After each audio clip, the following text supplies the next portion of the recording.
Hi everyone. A little bit about myself first. Evidently, my name is Isaac.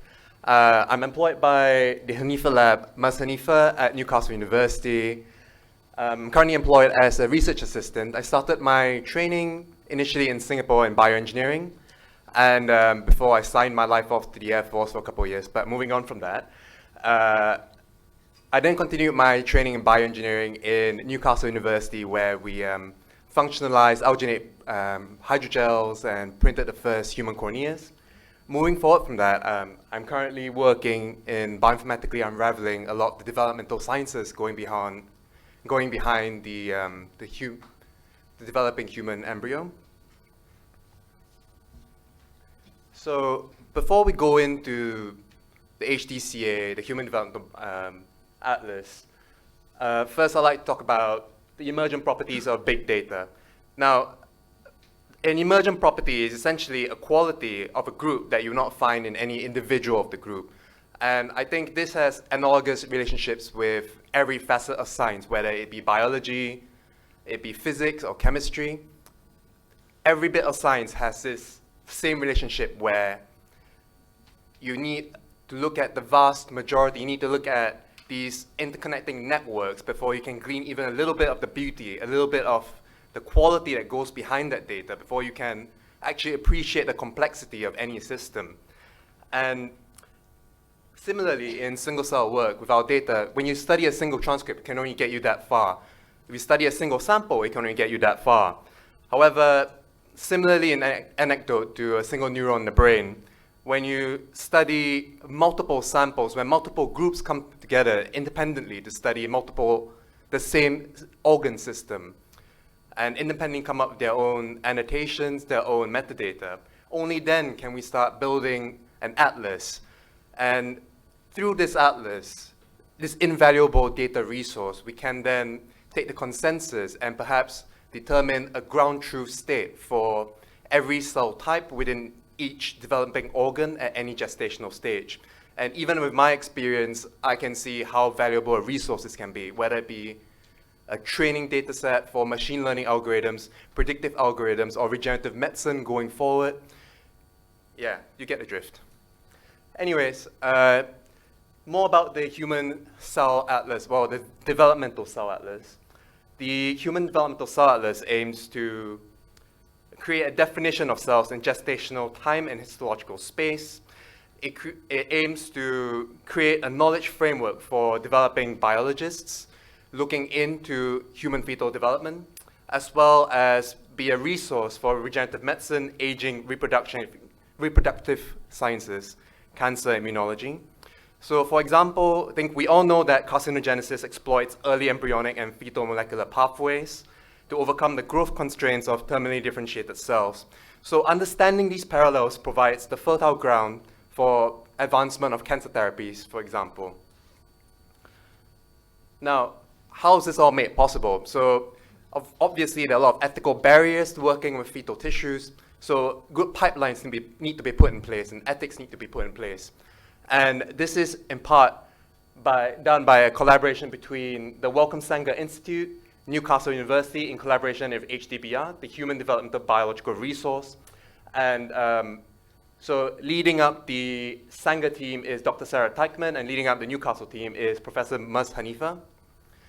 And I cannot stress how important the HDBR has been for this process, as you know, as we all know, scientists like ourselves, I think most of us are allergic to all the red tape that goes behind everything. And so having a dedicated organization that takes care of the ethics for us has really expedited the process of this entire research endeavor. Now, the HDBR provides tissue access with consent and ethical approval, including for open access nucleic acid sequence data publication. And with further ethical approvals, HDBR also provides these tissues overseas. And so researchers worldwide can benefit from their resource as well. Now, in more detail, the HDCA, the Human Developmental Cell Atlas pipeline goes sort of like this. So first, tissues are acquired from hospitals in Newcastle in the NHS where HDBR is located. HDBR then dissects these tissues and distributes them to the various laboratories that utilize these tissue samples. Now, I'm based in the HCA lab right there, and so the HCA lab is where we do our tissue dissociation and library prep. These libraries are then sent down to the Genome Institute for sequencing. The sequence libraries, well, the sequencing data is then distributed back to us, the Hanifa lab and the Teichmann lab for data analysis. And this pipeline has been integral in our constant generation of our data. So leveraging that pipeline, we've recently published an article in Nature titled Decoding Human Fetal Liver Hematopoiesis. This project was spearheaded by my wonderful colleagues, Dorin Mire-Popescu, Rachel A. Botting, and Emily Stevenson. In this project, we initially sorted dissociated cells by FACS-gating of CD45 positive and CD45 negative cells, enriching for CD45 positive cells between 7 post-conception weeks and 17 post-conception weeks of fetal liver development. The data was then put into our single-cell data analysis pipelines. And these pipelines are very much just an integration of readily available data analysis platforms, Surat, ScanPy, Monaco 3. All these platforms come together in an integrated set of script bundles that we then use, that we then call the single-cell analysis pipelines. These pipelines we designed consume data from most common data sources, so either count matrices, the Surat.R format or ScanPy.H580 format, and they are composed of both bespoke algorithms as well as readily available tools. To highlight a couple of the more useful functionalities we have in these pipelines. So first and foremost, we have cell type comparison plots that you'd find in any general data analysis platform. Simple differential gene analysis and visualization, similarly. Here's where it gets interesting. So we actually developed a suite of data exploration tools to go alongside these platforms, and we believe these data exploration tools actually has expedited our data analysis, the time it takes for data analysis to occur. And I'll get into that a bit later. Annotation aids, as well as machine learning classifier suite. Now, so going back into those pipelines again, so we designed them primarily to be scalable and standardizable. So being scalable and standardizable was really important in the initial process of generating this, the initial data sets and this platform, because within an atlas, while building these multi-organ atlas data systems, we wanted everything to be processed in a manner that was easily cross-comparable.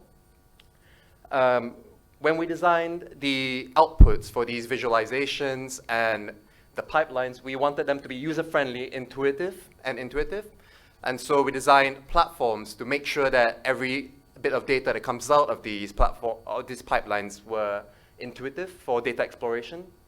And as I mentioned earlier, it really is just an integrated bundle of the basic analysis tools that are readily available, as well as some bespoke algorithms that are added in as well.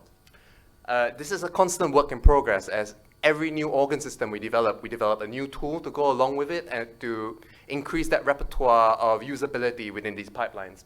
So a quick example of the tools, a quick example of the immediate outputs you can get from running a single line in the tool bundle is a random forest classifier self-projector on itself. And this runs on hierarchical clustering of decision trees, as well as DE gene spot plots, such as this one. Getting into it, oh, we're missing a page, but getting into it. So we also developed a suite of data exploration portals, so gene explorers to be specific. These are available via URL I'll give out later. And so leveraging these tools, we analyzed our fetal liver data, and I cannot stress how important this was, because we were able to leverage the expertise of our biologists and pathologist friends that weren't able to code and therefore weren't able to efficiently explore the data. And by integrating our bioinformatic prowess with our biologist colleagues, we're able to then annotate these data sets in a relatively efficient manner. So to start off with, the first tool we have is an interactive gene explorer, where any dimension reduction coordinate-based coordinates may be plotted on a map in a browser. On the side, you've got selections that enable you to view different clusters selectively. You've got different options up here for viewing preferences, as well as the ability to color the plot, whether UMAP, TSNE, FDG, or diffusion map, by any gene expression. And actually, to tell you the truth, we really developed this because we just got annoyed at how many times we were told, please plot this map colored by this gene. And I think any of the bioinformaticians in the crowd here would know that having a tool like this, or a tool that is equivalent to this, like cell by gene, is really important in expediting any data analysis process. Now, the next tool we developed was an interactive heatmap dot plot, which allows any user to plot dot plots colored by a gene expression within a data set. And I think this is self-explanatory, so I'll move on. And finally, the next tool we developed was a 3D diffusion map trajectory inference viewer, which allows the viewing of any three-dimensional data set. So this was primarily useful because in trajectory inference, two-dimensional plots are a little bit difficult to interpret a lot of the times. And so adding the third dimension really allowed our colleagues to delve into this data and make visual inferences a lot easier. And finally, as a bonus, we also added some cool visual effects. And I think, as one of our friends here yesterday mentioned, some of these functionalities are for the Figure 1A. Yeah, for Figure 1A, you know, to make the paper look good. And so leveraging these tools, we then went ahead and we identified 27 unique cell types within the fetal liver. And we also identified that these cell proportions changed across gestational age. And this was really interesting. So we then looked at the differentiation potential of the HSCs within the fetal liver and found that the HSCs seemed to fall into distinct categories, shifting between potentials of the myeloid, lymphoid, and erythroid potentials. To validate these findings, we investigated the multipotent potential of these HSCs by fact sorting them for CD34 positive, CD38 negative, and CD45 RA negative cells. These were then co-cultured with MS5 stromal cells, and cultures were derived from different stages of gestation. And what we really found that was interesting was that HSC intrinsic potential varies with gestation. And what I mean here is that with increasing gestational age between 6 to 9 PCW and 15 to 18 PCW, we see an increase in the myeloid production of these cells, where you see a decrease in erythroid production over time and an increase in B cell production over time. And what this really told us was that the fetal organ system is a very plastic system, and it was adapting to the fetus's needs. And if you don't think that's cool, you know, I don't know, I think that's really cool. Furthermore, what really encouraged us, what really told us that what we found was true was that that what we got from the differentiation potentials closely reflected what we saw in the single cell composition. In summary, we think that the HDCA will provide a huge knowledge base that will be good for a great diverse community with research areas not necessarily rooted in environmental biology.